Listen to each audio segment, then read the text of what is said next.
My name is Charity Crawford. Here's a fact. Just 0.5% of all gun violence is related to terrorism. And the vast majority of that terrorism was committed by white Christian men. Islamic extremists only account for 2.6% of the mass shootings in America. That is 2% of 0.5%. That means that Muslim terrorism only accounts for 0.0001% of the gun violence in our country. Almost nothing. But here's an even crazier fact. 90% of all the murders in the history of the world were done by men. So why don't we just ban all men and make this a women-only country? Think whatever you want, but it is a guaranteed statistical fact that if this were a women-only country, it would have the lowest murder rates on earth. But we're not going to do that because that's stupid. Equally as stupid as an executive order that inadvertently leads to the harassment of millions of beautiful, innocent Muslim people. And I know what you're thinking. But you're just talking about gun violence. What about all the other terrorist attacks that happened? I'm glad you brought that up. It's true. About 3,100 innocent Americans have died in terrorist attacks since September 11, 2001. But keep in mind, of those 3,100 people that died, 2,902 of them died on September 11, 2001. So let's be clear. When we say terrorism in this country, 93% of what we're talking about is 9/11. Well, despite the fact that Trump's executive order consistently mentions 9/11 and consistently mentions terrorism, none of the home countries of the 19 hijackers are included in the ban. So what really is this about?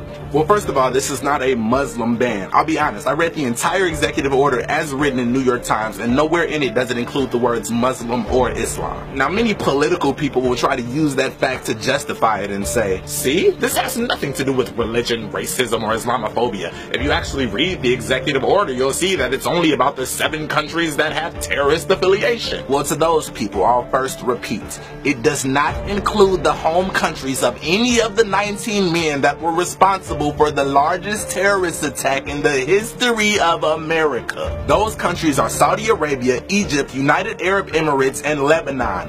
They are not in there. Second, it does have everything to do with religion, racism, and Islamophobia, and here's why. First, we must remember that although this is a political country, it's actually far more of a psychological country, with real people, with real feelings, and real biases, and real prejudices. So with that being said, it's not like this ban is just a computer program that's going to automatically filter out people from those 7 countries. It is an order that will be enforced by everyday airport security guards and border patrol. So what you get is not this clean, pretty fulfillment of an order.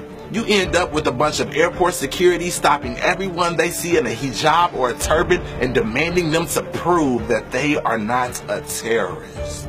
It is impossible to enact this type of an executive order without creating an environment for racial profiling and Islamophobia to fester. We have an entire country that's afraid of brown men in turbans when it is a statistical fact that you are over 100 times more likely to die at the hands of a white man in a t-shirt. In this country, a woman is beaten by a man every 9 seconds. 1 in 5 women have been raped. Yet for some reason, you don't see men getting randomly stopped at airports to ensure that they are not a rapist or an abuser. When ironically, that would keep the American population much more safe than banning the citizens of 7 Muslim majority countries. Why don't we ban white policing in minority areas, since we have clearly seen that that leads to racially charged murder? Trump's executive order states that they will make publicly available information regarding the number of foreign nationals in the United States who have been charged with terrorism-related offenses while in the United States, convicted of terrorism-related offenses while in the United States, or removed from the United States based on terrorism-related activity, affiliation, or material support to a terrorism-related organization. But what about the domestic terrorists?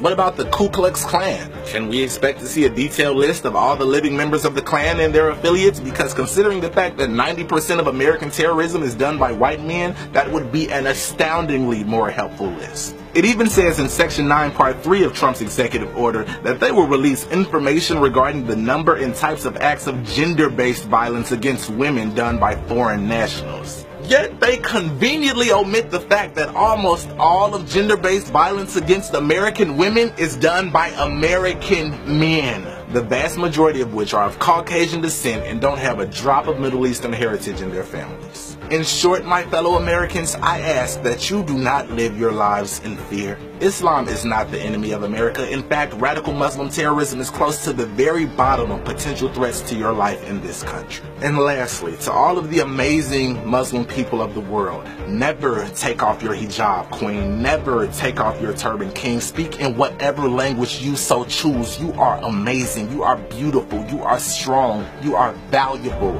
And to all of the people of the world, I love you.